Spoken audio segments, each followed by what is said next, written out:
Bueno, aquí seguimos con nuestro bloque internacional de nuestro programa semanal Proyecto Segunda República.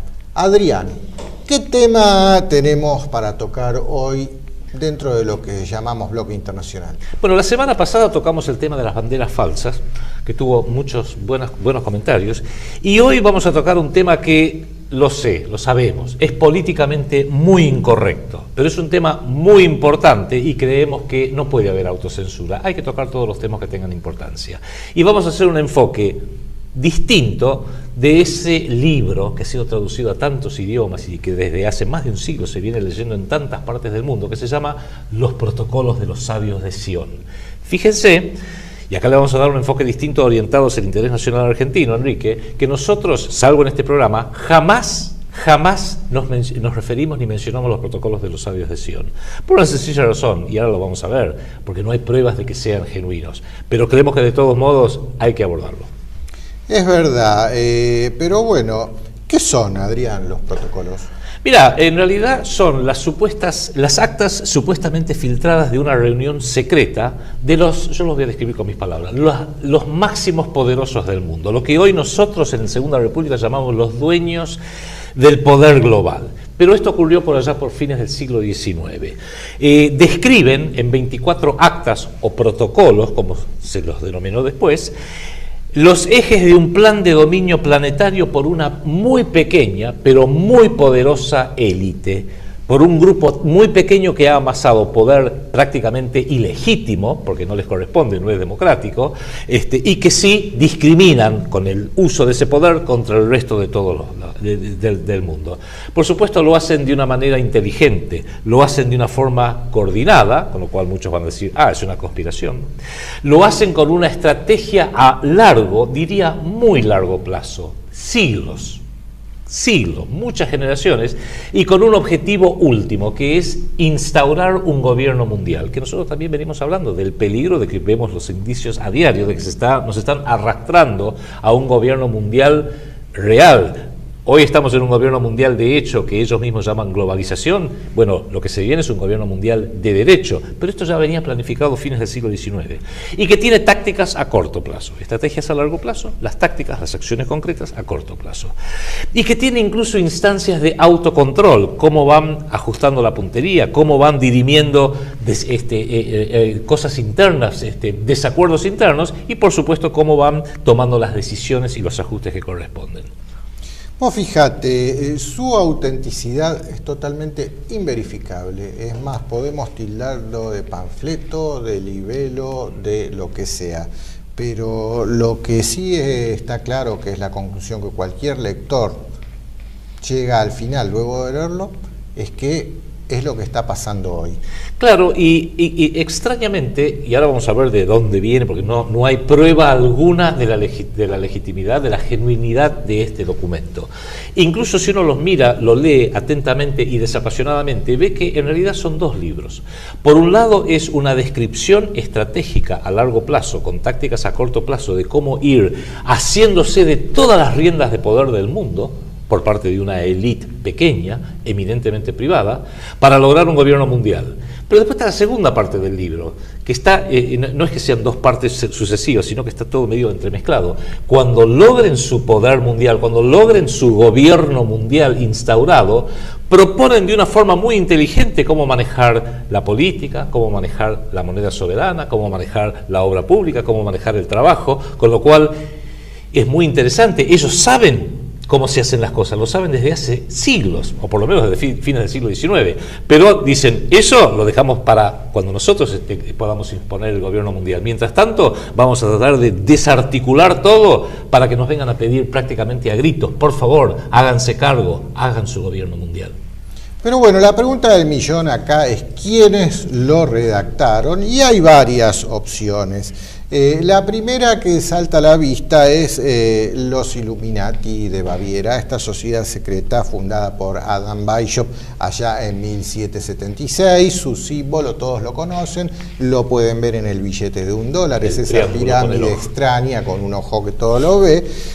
Y a mi opinión personal, por cómo están redactados, encajaría perfectamente dentro de lo que es el acta de una reunión de una logia. Vos sabés, Adrián, que cuando estas sociedades secretas tienen sus reuniones, siempre hay un venerable maestro que desde el estrado habla, y a su lado hay un secretario que toma nota a mano de todo lo que va diciendo.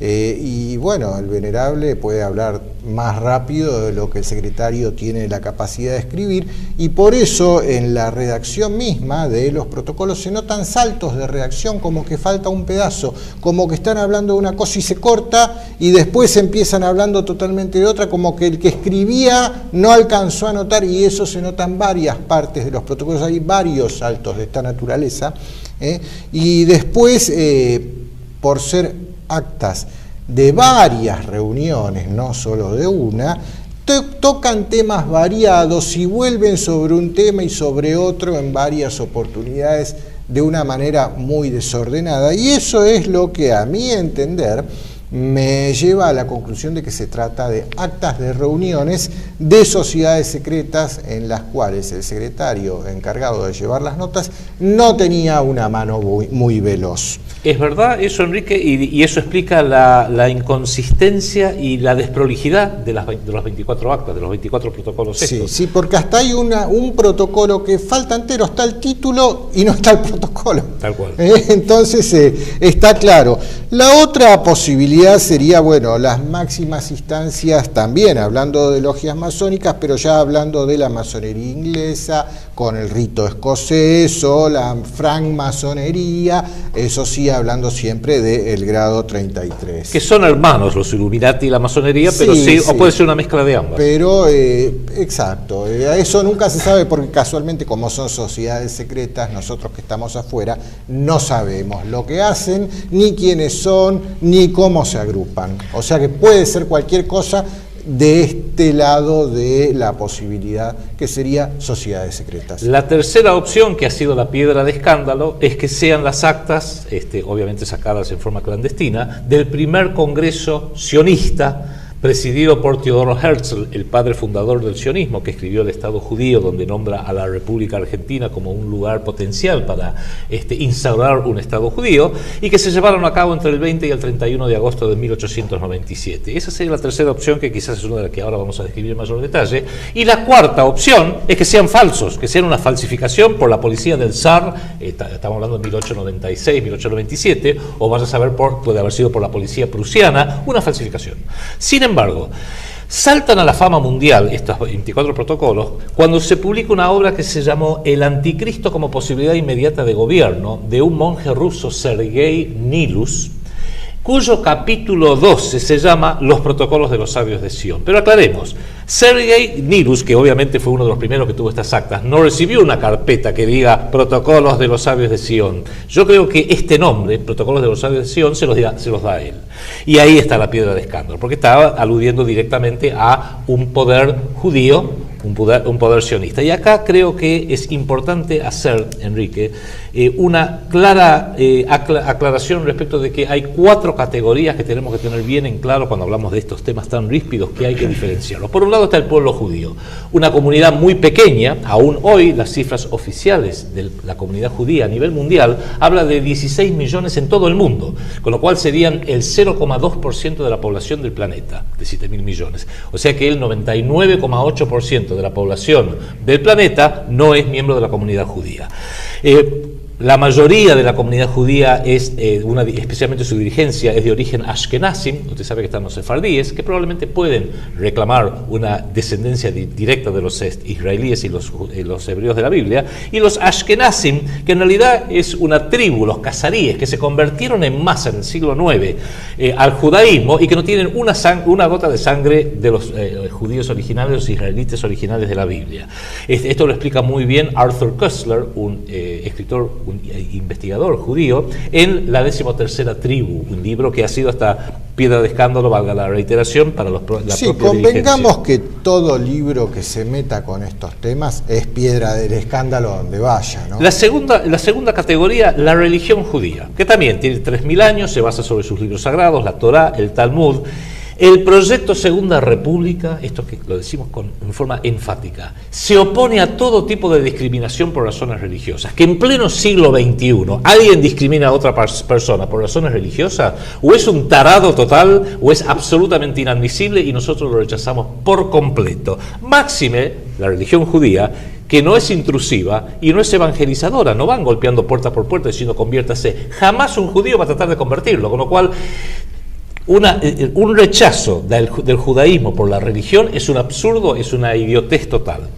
Tercera categoría, y acá entramos en un tema ya mucho más ríspido quizás, el sionismo, que tendrá más o menos 400 años de historia, pero que sí se consolida a fines del siglo XIX, con objetivos políticos, geopolíticos, raciales, íntimamente ligados a las familias Rothschild, a la familia Warburg, a la familia Lazard, a distintas familias, y que incluso tiene el sionismo hoy, casi diría la mayoría de sus acólitos, no son judíos, promueven los intereses del sionismo a nivel mundial, pero encontramos a fanáticos sionistas, a la familia Bush, a la familia Clinton, a Churchill en la historia, al actual presidente Obama, al vicepresidente Joe Biden de Estados Unidos, que aunque es nominalmente católico, dijo, no hay que ser judío para ser sionista, yo soy sionista, y es verdad, se adscriben a una doctrina política, ideológica, fundamentalista, racial, que es lo que proponía originalmente Teodoro Herzl.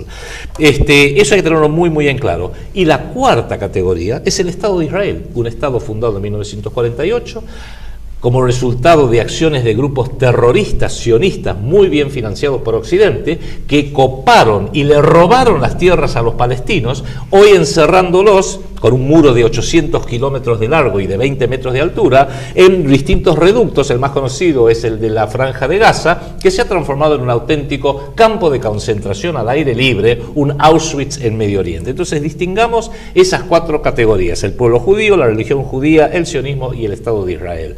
Si nosotros criticamos, y lo hacemos muy vehemente, a alguna de estas categorías, es a la del sionismo como una propuesta racial, fundamentalista, geopolítica e ideológica, y desde luego el Estado de Israel, que como cualquier Estado puede cometer cosas buenas o puede cometer atropellos y genocidios en masa.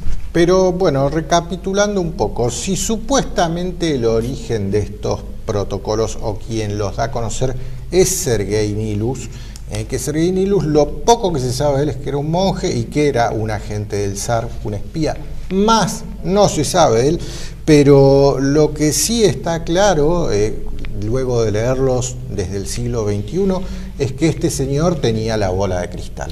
Innegablemente, si era una falsificación, o si Sergei Nilus se le ocurrió, lo inventó. Fue una novela, o anda a saber tenía qué. Una bola de cristal pero gigantesca. Sí, tenía la capacidad de ver el futuro, porque esto estamos hablando de fines del siglo XIX, principios del siglo XX. La primera edición sale en 1907, ¿no es así? 1902, Henry Ford traduce el original ruso de Sergei Nilus y lo publica en un diario que él manejaba, que se llamaba The Dearborn Independent, Dearborn siendo la ciudad en Michigan, que es la sede hasta el día de hoy de la empresa Ford Motor, la de los autos Ford, y luego publica un libro, otra piedra de escándalo, que se llama El Judío Internacional, para demostrar la veracidad de lo que él había dicho ahí.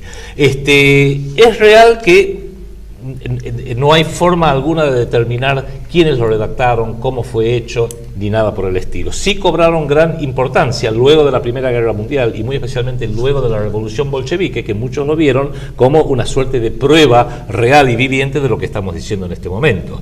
Fíjense que lo que decías vos recién, Enrique, se sabe que hay una copia, un ejemplar radicado el 10 de agosto de 1906 en la biblioteca del Museo Británico de Londres, bajo la referencia, etcétera, que tenemos todos los datos, pero eso también, muchos dicen, no, pero eso no es prueba de nada, y tienen razón, porque grandes partes de estos 24 protocolos también se remontan a un libro de 1864, escrito por un masón francés, Maurice Joly, que se llamaba, era una especie de sátira política, Diálogo en los infiernos entre Maquiavelo y Montesquieu. Y también hay partes que son muy reminiscentes de una novela publicada en 1868 de Hermann Goethe, alemán, que se llamaba Biarritz, especialmente un capítulo que se titula El cementerio judío de Praga y el consejo de representantes de las 12 tribus de Israel, donde supuestamente se encontraban para confabular el control del mundo. Pero insisto, esto es una novela. Entonces eso nos lleva a la pregunta clave. ¿Son reales? Y la respuesta es obvia, imposible determinarlo. Es más, cuando se hicieron muy populares a principios del siglo XX, se llegó a hacer un juicio en Basilea, en Suiza, y la conclusión del tribunal es, no se puede determinar si son genuinos o si no son genuinos. O sea, por eso que nosotros evitamos, en realidad, nunca nos mencionamos en absoluto. Pero lo que dijo recién Enrique es lo real. Serán políticamente incorrectos, tendrán una prensa terriblemente contraria desde hace 80, 90 años.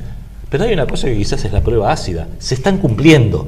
Y cuando nosotros hacemos este programa, el objetivo nuestro es cómo se están cumpliendo a nivel mundial, y no estoy hablando de alguna cosa de hace 30 años, hoy se están cumpliendo a nivel mundial y se están cumpliendo muy especialmente en la República Argentina, con lo cual no lo pongamos en cabeza de nadie en particular, pero sepamos que esto es la prueba en los hechos de que hay una estructura muy pequeña que controla el mundo y que tiene determinada planificación y que la está llevando a cabo, la está imponiendo y la está logrando. Y eso debiera preocuparnos. Después veremos, yo no creo que sea ningún grupo en particular. Yo mismo lo he definido para quienes les interese en mi libro El cerebro del mundo, donde describo un conjunto de think tanks, hemos hecho un especial de doctrina al respecto, un conjunto de think tanks de bancos de cerebro que van planificando, van ajustando y van promoviendo todo aquello que los va a llevar a su objetivo declarado de imponer un gobierno mundial de derecho. Después veremos quiénes son, es más, en el libro lo describimos, no es un secreto oculto, la información está. Banqueros, gente de los medios, gente del dinero, gente de la industria, gente que está en el gobierno, académicos, periodistas, hay todo un conjunto de personas, no es privativo de un solo grupo, pero sí están todos alineados a este objetivo en común. Pero bueno, Adrián, en concreto, ¿qué dicen estos protocolos? Sería lindo a lo mejor repasar algunos de los puntos. El libro es extenso, no lo podemos repasar todo, pero algunos que quizás te voy tirando algunas perlitas. Sí. En nuestros días, el poder del oro ha reemplazado al poder de los gobiernos. Eso creo que lo vamos viendo, el poder del oro acá. Ubiquémonos a medida que vamos leyendo estos pequeños tramos, que estamos hablando de algo redactado en 1896 supuestamente y traducido un montón de idiomas, y esto es una traducción en castellano que habría que ver inclusive si está correcta o no. Muchos pícaros le han agregado nosotros los judíos, por ejemplo. Pero eso es un agregado, porque en definitiva las actas hablan de nosotros como una estructura de poder, nosotros como una suerte de logia, incluso algunos hablan nosotros los masones. Los pueblos están idiotizados por el alcohol y los licores, su juventud embrutecida y el libertinaje precoz al que la han empujado nuestros agentes, maestros, criados, gobernantes en las casas ricas, otros agentes nuestras mujeres en los centros de diversión. A estas últimas hay que sumar las que se llaman mujeres de mundo, imitadoras voluntarias del libertinaje de aquellas y de su lujo. Nuestra palabra de orden es la fuerza y la hipocresía. Yo creo que ahí está una clave muy importante, y esta frase sí, a veces la utilizamos nosotros. Fuerza e hipocresía, o sea, te mato a golpes y después tengo la hipocresía de decir, lo hice para beneficiarte. Invado tu país, mato 2 millones de personas para sacarte un monstruo que se llama Saddam Hussein, que tiene armas de destrucción masiva, y después digo, no me di cuenta, no estaban, nunca las encontré. Te presto gigantescas cifras de dinero porque te impuse gobernantes que se endeudan, y después, no podés pagar, bueno, te hago un nuevo megacanje del megacanje del megacanje. Fuerza e hipocresía. Solo la fuerza puede triunfar en política. La violencia ha de ser un principio, la hipocresía y la astucia una regla. Es necesario que las guerras, a ser posible, no confieran ninguna ventaja territorial a los beligerantes. La guerra queda así transportada al terreno económico, con lo que las naciones verán la fuerza de nuestra supremacía. Eso lo venimos diciendo una y otra vez en este programa. Argentina no está invadida territorialmente. No hay un ejército norteamericano, por ejemplo, o un ejército brasileño, chileno, para que actúen en nombre de los poderosos, que nos hayan invadido. No es necesario. El control económico financiero es tan total que con eso les basta. Es más, hay una parte justo antes de esa, Enrique, que dice, no debemos detenernos como espantados delante de la corrupción, del engaño, de la traición, siempre que estos sean para ayudarnos a llegar a nuestros fines. Los gobernantes elegidos entre el pueblo por nosotros mismos en razón de sus aptitudes serviles serán individuos no preparados para el gobierno del país. Así, por este camino, vendrán a ser los peones de nuestro juego de ajedrez fácilmente manejables por las manos de nuestros sabios y geniales consejeros, de nuestros especialistas educados y formados desde su tierna edad en el manejo de los negocios de todo el mundo. Aquí, Enrique, la tentación sería decir Menem, Cristina, Néstor, De la Rúa, Bush, Clinton, Cameron, Berlusconi. Son todos los gobernantes del mundo, lamentablemente sí. Prensa. Por la prensa hemos conquistado toda la influencia, quedando nosotros ocultos en la sombra, y gracias a ella hemos podido amasar el oro con nuestras manos como precio de los torrentes de lágrimas y de sangre, en medio de los cuales hemos podido arrebatarlo. Hoy puedo anunciarlo que nos encontramos ya cerca del fin. Nos queda por recorrer un poco de camino y el círculo de la serpiente simbólica, representación de nuestro pueblo, quedará cerrado. Cuando esto se verifique, los estados de Europa quedarán aprisionados como un fuerte anillo. Ya cuando hablan de simbología como el símbolo de la serpiente, es netamente masónico. Hagamos una aclaración. Esto para mí es la admisión de un plan de gobierno mundial ya a fines del siglo XIX. La mayoría de los libros o ediciones de los protocolos aparece una serpiente que empieza en Jerusalén y termina en Jerusalén, con lo cual uno diría, claro, le están tirando otra vez a los judíos. Cuidado. Es parte del plan de gobierno mundial que nosotros venimos denunciando desde acá, tener distintas sedes: Nueva York para las finanzas, Washington DC para la sede militar, Londres para la política. El auténtico cerebro de esto está en Londres, Roma como una suerte de sede del ecumenismo, la religión light que necesita este sistema, y como máxima instancia coronar al rey del mundo en Jerusalén, con la reconstrucción del templo de Salomón. Y ese rey del mundo no es que va a ser un miembro de la comunidad sionista o la comunidad judía. Nosotros creemos que va a ser el futuro rey de Inglaterra, Guillermo, el nieto de la actual reina, que está siendo preparado para esa función. Con lo cual, acá no hay respuestas simplistas. Eso no es. Acá hay una estructura sumamente compleja, y esta serpiente, en alguna medida, que recorre, pasa por Moscú, pasa por San Petersburgo, pasa por Alemania, por la propia Inglaterra y vuelve a Jerusalén, es una forma bíblica, profética de decir: cuando podamos instaurar nuestro gobierno mundial con nuestro rey mundial en Jerusalén, ahí habrá llegado el gobierno mundial en forma definitiva, y lo venimos describiendo acá. Tiene instancias, tiene etapas, y es lo que está ocurriendo. Hay una noticia que te la voy a traer para el próximo programa, que habla del príncipe Harry, que hizo unas declaraciones ahora que volvió de la guerra en Medio Oriente, vamos a hablar diciendo: matar musulmanes es tan divertido como jugar a la PlayStation. Ese es el hermano del futuro rey de Inglaterra, que es el futuro rey del mundo. Bien. Charlatanes inagotables han transformado las sesiones de los parlamentos y las asambleas gubernativas en torneos oratorios. Periodistas audaces, panfletistas sin pizca de vergüenza, atacan todos los días a los gobernantes. Los abusos del poder perpetrarán finalmente el derrumbamiento de todas las instituciones, y todo caerá destruido a los golpes de las turbas enloquecidas. Los pueblos están encadenados a un rudo trabajo, más fuertemente de lo que podrían encadenarlos la servidumbre y la esclavitud. ¿Les suena familiar eso? Charlatanes inagotables han transformado las sesiones de los parlamentos y las asambleas en torneos oratorios. El Congreso argentino, yo le puedo decir, el Congreso norteamericano lo mismo, o el Parlamento británico. ¿Qué puede significar para el proletario, para el obrero que vive encorvado sobre su rudo trabajo, agobiado por la miseria, el derecho que se concede al charlatán incansable, al periodista que escribe toda clase de necedades, aún de asuntos serios que no conoce? Desde el momento que el proletario no saca otra ventaja de la Constitución que las miserables migajas que dejamos caer de nuestra mesa como precio de un voto emitido conforme con nuestra consigna en fervor de nuestros agentes e intermediarios. Esto es la Argentina actual, es el kirchnerismo, esto es el kirchnerismo descripto a la perfección, mientras que el pobre pueblo, sea clase media, trabaja para pagar impuestos, para mantener a toda esta lacra.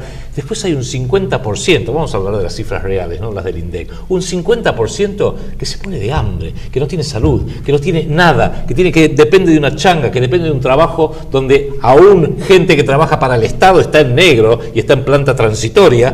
¿Por qué? Porque en definitiva el trabajador, nadie le interesa al trabajador, nadie hace nada por el trabajador, los usan. ¿Para qué? Para que cada 4 años vayan como ovejitas a colocar su voto en el misterio de la urna. ¿Para qué? Para seguir perpetuando a los usurpadores de la Casa Rosada y a los usurpadores del Congreso y de las gobernaciones y de las municipalidades. Los derechos republicanos para el pobre diablo no son sino una amarga ironía. Hablando del trabajador, ¿no? La necesidad de un trabajo diario no le permite gozar, pero en cambio esos derechos le privan de la garantía de una ganancia constante y segura, y lo que entregan atado de pies y manos a las huelgas, a los patrones o a los compañeros. El hambre dará al capital más derechos sobre el obrero que los que jamás otorgaron a la aristocracia, la ley y el poder de los monarcas. Por eso es que la pobreza, quizás no el hambre como hubo hambrunas en otros países, Ucrania por ejemplo, el hambre en este caso es la pobreza que no le permite al pobre trabajador, al pobre indigente, entender quién es su verdadero enemigo. Mediante la miseria, el odio y la envidia que ella produce, manejaremos y utilizaremos sus manos para aplastar a los que se oponen a nuestros designios. Esto están describiendo Lacan por acá, evidentemente.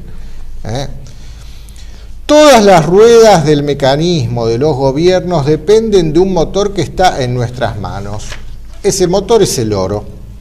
El problema del capital de nuestro gobierno está en debilitar el espíritu público por la crítica, en hacerle perder la costumbre de pensar, pues la reflexión da origen muchas veces a la oposición, en distraer las actividades de los espíritus con banales escaramuzas y torneos de oratoria.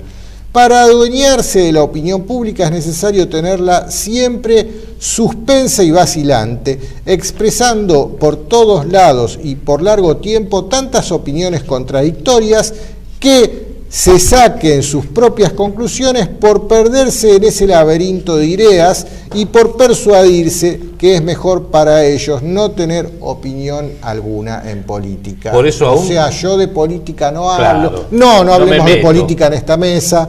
Por eso nosotros mismos le decimos, no crea ni en el gobierno, no crea en la oposición, no crea en lo que lee en los diarios, por más que diga La Nación o Clarín arriba, e incluso utilice al máximo su cerebro, no piense con el cerebro ajeno, aún todo lo que decimos nosotros, que le puede parecer a muchos atractivo, también verifíquelo, piénselo, sopéselo. Uno de los protocolos es muy interesante, esto lo voy a leer yo, Enrique.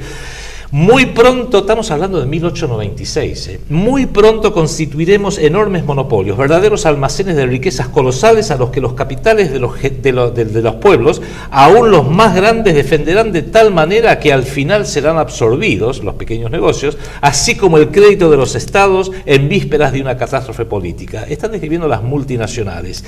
Al mismo tiempo hay que proteger eficazmente el comercio y la industria, y más todavía la especulación, cuyo papel es servir de contrapeso a la industria, porque la industria crea y la especulación destruye.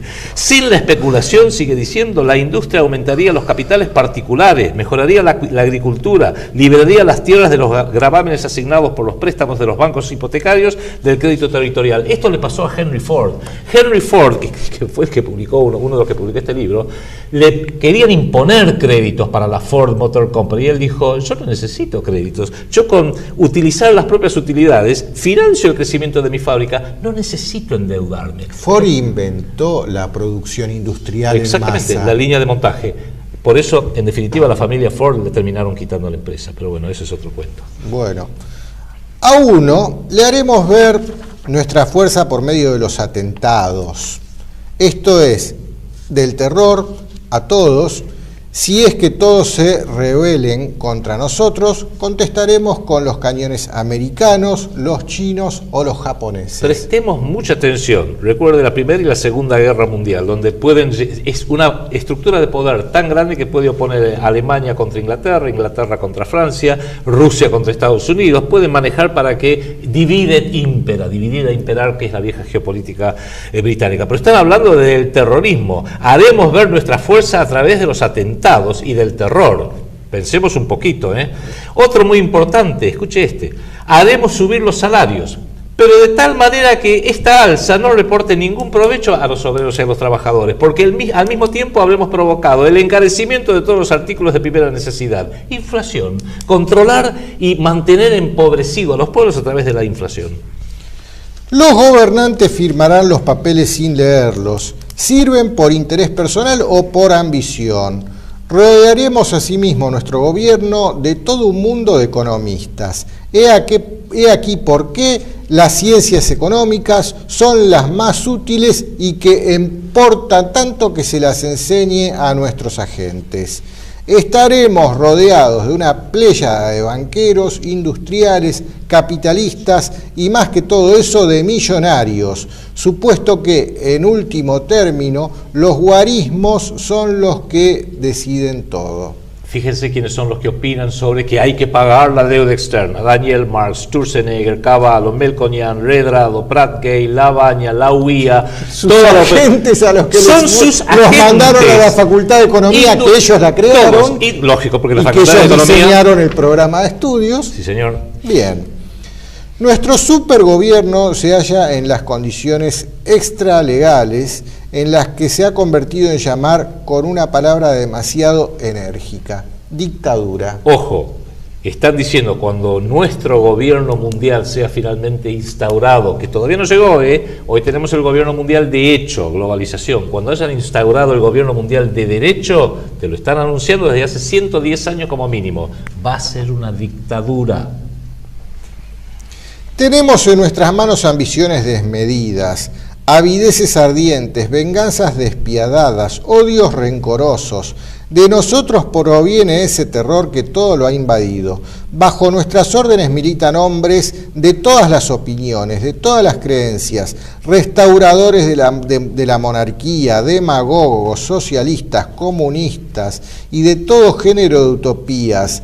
A todo el mundo hemos enganchado en nuestra empresa y cada uno de ellos va minando las ruinas de poder y se afana por acabar de derribar lo que aún queda en pie. Yo quisiera repetir apenas unas partes porque en el quinto pilar del proyecto Segunda República, que habla de los valores, le damos una enorme importancia a restaurar los valores que hemos ido perdiendo, que se han ido erosionando. Tenemos en nuestras manos, dice este protocolo, ambiciones desmedidas, avideces ardientes, venganzas despiadadas, odios rencorosos. Un sistema planetario que se base sobre esto está condenado a destruir a la humanidad.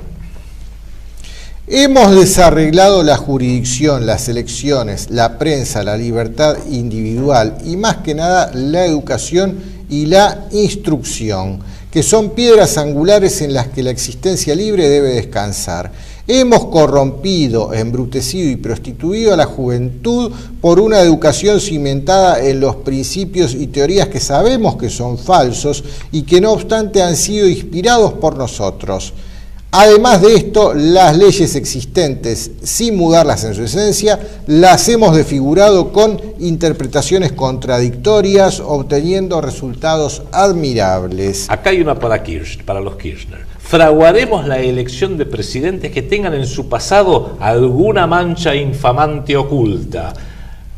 Néstor, los fondos de Santa Cruz, ahí empezó toda la joda, Ni hablar ahora de las bóvedas, los bolsos, los Lázaro Báez y toda esa gente. El temor a las revelaciones y al escándalo por parte de estos gobernantes y el deseo de todo hombre que llega al poder de conservar sus privilegios y los honores que consigo lleva el puesto, los convertirán en fieles ejecutores de nuestras órdenes. O sea, Cristina, hacé lo que nosotros te decimos porque si no, publicamos todos tus chanchullos y no te damos fueros de inmunidad como le dimos a Carlos Saúl Menem, para que como senador vitalicio pueda seguir disfrutando de todo su dinero robado. Pues fíjate, ahora te voy a leer el protocolo de 12 este protocolo 12 habla específicamente de la prensa, y a mí siempre me llamó la atención que acá existe un diario que se llama Página 12 y que uno cuenta las páginas y no son 12 páginas, porque se entendería si fueran 12 páginas, pero no, son muchas más. Pero ahora al leer el protocolo 12 se entiende a qué tipo de ideología puede llegar a obedecer un diario así. Un mensaje simbólico masónico, ¿no? Con la prensa obraremos de la manera siguiente. ¿Qué papel desempeña la prensa en la actualidad? Ella sirve para encender las pasiones o mantener el egoísmo de los partidos. La prensa es banal, injusta, aduladora y los hombres en su gran mayoría no comprenden bien para qué sirve. Todos los periódicos editados por nosotros serán aparentemente de tendencias y opiniones de las más opuestas, lo que despertará la confianza en ellos y les atraerá a nuestros adversarios sin recelos. Caerán en el plazo y resultarán inofensivos. Un órgano, cuando menos, será la antípoda de nuestras ideas. Nuestros contrarios tomarán en ese pseudo opositor un aliado suyo y nos describirá su juego. Representarán nuestros periódicos todas las tendencias, las aristocráticas unos, las republicanas otros, igualmente las revolucionarias y aún las anarquistas, pero esto naturalmente se entiende mientras esté en vigor la Constitución. Como el dios Vishnu de 100 manos, cada una de ellas acelerará el cambio de la sociedad. Esas manos guiarán a la opinión en el sentido que convenga a nuestros intereses, porque un hombre que vive en un medio demasiado agitado pierde la facultad de razonar y se abandona fácilmente a la sugestión. Uno de los insiders, de los que estaban al tanto de todo esto, Vladimir Lenin, decía, una frase muy inteligente: hay que controlar la acción y la reacción. Como saben que cada acción política que se lleve va a generar una reacción, antes que esa reacción lo copen gente auténticamente identificada con el país, ellos ya arman un canal para viabilizarlo y o bien mandarlo a un camino muerto, a una calle sin salida, o directamente hacer que fracasen sus intentos. Pero bueno, acá ya a partir del protocolo 13 me llama la atención porque empiezan a describir cosas que son muy lógicas, sí, y que ellos saben cómo se deberían hacer las cosas, pero no lo hacen. Primero quieren crear el Esto caos. lo reservan para cuando ellos tengan su gobierno mundial. Lo reservan. Nos quedamos con poquito tiempo, pero leamos un par, que sí, vale la pena. Progreso. No existe entre ellos uno solo que vea que tras esta palabra se oculta un error en todos los casos en que se trate de inventos materiales, pues la verdad es una y no sabe ni puede progresar. El progreso, como una idea falsa, sirve para oscurecer la verdad a fin de que nadie la conozca fuera de nosotros, los elegidos, los depositarios de la verdad. Mientras llega el tiempo de nuestra dominación, crearemos y multiplicaremos las logias masónicas en todos los países del mundo. Atraeremos a ellas a todos los que son y pueden ser agentes aptos. Estas logias formarán el principal centro de enseñanza y el medio de nuestra mejor influencia y difusión de nuestras actividades. Déjame, Enrique, en honor al tiempo, hay uno muy cortito que creo que vale la pena mencionar, porque imagínense, en el siglo XIX no podían prever los adelantos tecnológicos, por eso que suenan a veces medio torpes estas previsiones. Pero el protocolo 26 dice: el sistema de represión del pensamiento ya está en vigor en el método llamado enseñanza por medio de la imagen, que debe transformar a los pueblos en animales dóciles, que no piensen, que necesiten la representación por las imágenes para comprenderlas. Claro, en 1896 no se podía prever la televisión, high definition y 500 canales por cable. No, y la gente estupecía con los teléfonos. Todos evidentemente tenía la bola de cristal el que escribió esto. Está claro. Cerremos con un par que son para mensajes para Cristina, porque no me imagino de otra forma, que el protocolo 25 habla de lo siguiente: La emisión de moneda actualmente no está en general en proporción con el consumo por cabeza y no puede por lo mismo satisfacer las necesidades de los obreros. La emisión de la moneda debe estar en relación con el aumento de la población y es necesario que se tome en consideración a los niños que consumen y cuestan desde que nacen. Déjame hacerte un paréntesis acá. Esto es moneda soberana que venimos diciendo nosotros. Este párrafo, tal cual aparece en la traducción al español de los protocolos de los sabios de Sion, está textual, extraído del libro El orden económico natural de Silvio Gesell. Sí, sí. Y ese libro surgió más o menos en la misma época. O sea que estos señores que se reunieron para elaborar este plan de gobierno lo leyeron. Este párrafo especialmente es Silvio Gesell básico. Escuche esto, Kichilov, escuche esto todo el arco político y toda la prensa. Los empréstitos exteriores de un Estado son las sanguijuelas que nunca pueden ya despegarse del cuerpo del Estado y que están chupando si no caen por sí solas y si el Estado no las arroja radicalmente. Pero los Estados generales, lejos de arrancárselas, siguen aplicándoselas, aunque tengan que perecer a consecuencia de las sangrías voluntarias que estas sanguijuelas imponen. En realidad, ¿qué es por otra parte lo que representa un empréstito, especialmente si este viene del exterior? El empréstito, o sea, un crédito, o sea, deuda externa, es la emisión de letras de cambio del gobierno conteniendo una obligación a cierto interés proporcional para pagarla a futuro. Si es a 20 años, se paga el doble. Si es a 60 años, se paga el triple.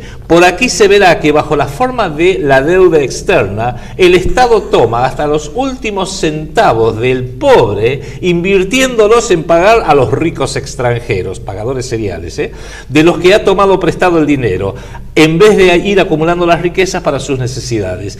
Pero una vez que nosotros nos hemos ganado a las personas que nos sean necesarias para hacer que estos empréstitos se pasen al exterior, todas las riquezas de los estados pasarán a nuestras arcas y a nuestras capas. O sea, les está diciendo en definitiva que la deuda pública son sanguijuelas, que lo peor que puede hacer un Estado es justamente no aplicar las pautas que ellos mismos dicen de emisión de moneda soberana y hacer en su lugar empréstitos. O sea, saben que es lo correcto, sabían muy bien que era lo que había que hacer, pero le han dicho a todos los gobernantes, para eso han financiado sus campañas, ustedes tienen que hacer lo que les decimos nosotros. Cerremos, Enrique, porque ya ahora sí se nos termina el tiempo. Déjame leerte el último, perdón. Porque esto queda colgando de lo que vos decías. Miren esto. Para el pago de los intereses es necesario recurrir a nuevos empréstitos que no absorben sino que aumentan la deuda principal. Una vez agotado el crédito, se necesita recurrir a nuevos impuestos y estos sirven no para cubrir el empréstito, es decir, la deuda contraída, sino solo para pagar los intereses del mismo, resultando que por estos impuestos son un pasivo empleado en cubrir el pasivo anterior. Tenemos en nuestras manos la más grande fuerza moderna, el oro. Podemos en 2 días retirar nuestros depósitos de la proporción y cantidad que sea de nuestro agrado. Acá ya están hablando de que la crisis la van a generar retirando el dinero de circulación. Y eso ya lo han ensayado acá en la Argentina en el año 2001. Es lo que va a venir próximamente a nivel mundial. Ya hablamos en programas anteriores que existe la posibilidad de que la próxima crisis, el detonante, sea una imposibilidad en la entrega del oro físico, que cuando la gente vaya a buscar el oro que tiene depositado en los bancos, ese oro no exista, y es lo que le está pasando hoy a Alemania. No puede recuperar 650.000 millones de dólares en oro de Estados Unidos porque no se lo dan, y como Alemania es país derrotado, obviamente no está insistiendo. Entonces tienen en claro cuáles van a ser los disparadores de las crisis. Los puede uno leer entre líneas. Lo que acabas de leer vos, Enrique, que es el protocolo 21, para el pago de los intereses es necesario recurrir a nuevos empréstitos que no absorben sino que aumentan la deuda principal, es lo que viene declamando y diciendo una y otra vez en distintos medios nuestro asesor financiero económico, el licenciado doctor Giuliano, que estuvo con nosotros, que habla de la deuda como un sistema que está hecho de forma tal de que los estados nunca pueden dejar de ser de deuda. Concluyendo, describen el mundo actual. No importa quién nos haya hecho, pero evidentemente tenía una bola de cristal enorme o era parte de un plan a largo plazo que ya sabían cuáles eran las distintas etapas de ese plan. Muy especialmente describen la Argentina de los últimos 30, 40 años. ¿Quiénes lo redactaron? ¿Qué importa? Lo importante es que se están cumpliendo, ese es el tema, y sabiendo de que quienes hicieron esto en 1896 o en 1902 estaban muy en la pomada, leyéndolos podemos empezar a entrever qué es lo que nos depara el destino. El proyecto Segunda República, nuestra visión, es que todo esto viene articulado por estos centros de poder mundial, estos think tanks de los cuales venimos hablando una y otra vez con el Consejo de Relaciones Exteriores, la Comisión Trilateral y el Grupo Bilderberg a la cabeza. La importancia que tiene entender esto es que quieren un gobierno mundial, por eso tienen que destruir los estados soberanos. Pilar número 1 del proyecto Segunda República. Quieren quedarse con el valor económico del planeta, por eso han destruido la moneda soberana. Pilar del proyecto Segunda República número 2. Quieren controlar a los países a través de la deuda pública, por ende tienen que imponer deuda pública a través de agentes locales, se llaman Menem, Cristina, Néstor Kichilov, Lavagna, para que los países estén siempre endeudados. Tercer pilar del proyecto Segunda República. Quieren controlar los países a través de la vía democrática, que por supuesto para hacer política democrática hay que tener cientos de millones de dólares, o sea, hacer un sistema republicano subordinado y esclavizado al dinero. Pilar número 4, hay que romper con esa esclavización. Y quinto, quieren destruir la salud psíquica, espiritual y anímica de los pueblos, especialmente los jóvenes, destruyendo nuestros valores. Quinto pilar del proyecto Segunda República, restaurar los valores. Protocolos de los sabios de Sion, un extraño documento que sirve de guía para lo que hay que hacer y para lo que no hay que hacer, y que sirve de guía para saber lo que nos están haciendo delante de nuestras propias narices. Si fueron los masones, si fueron los Illuminati, si fueron fraguados por la policía del zar, si lo hicieron los sionistas, si lo hicieron los hinchas de Boca, no importa. Lo importante es que se están cumpliendo y tenemos que empezar a abrir los ojos al respecto. Pero no tomen nuestra palabra. Consígase un ejemplar, léalo y saque sus propias conclusiones. Bueno, esto ha sido todo nuestro bloque internacional. Si usted se queda ahí, a continuación va a poder ver nuestro bloque de doctrina. Hasta luego.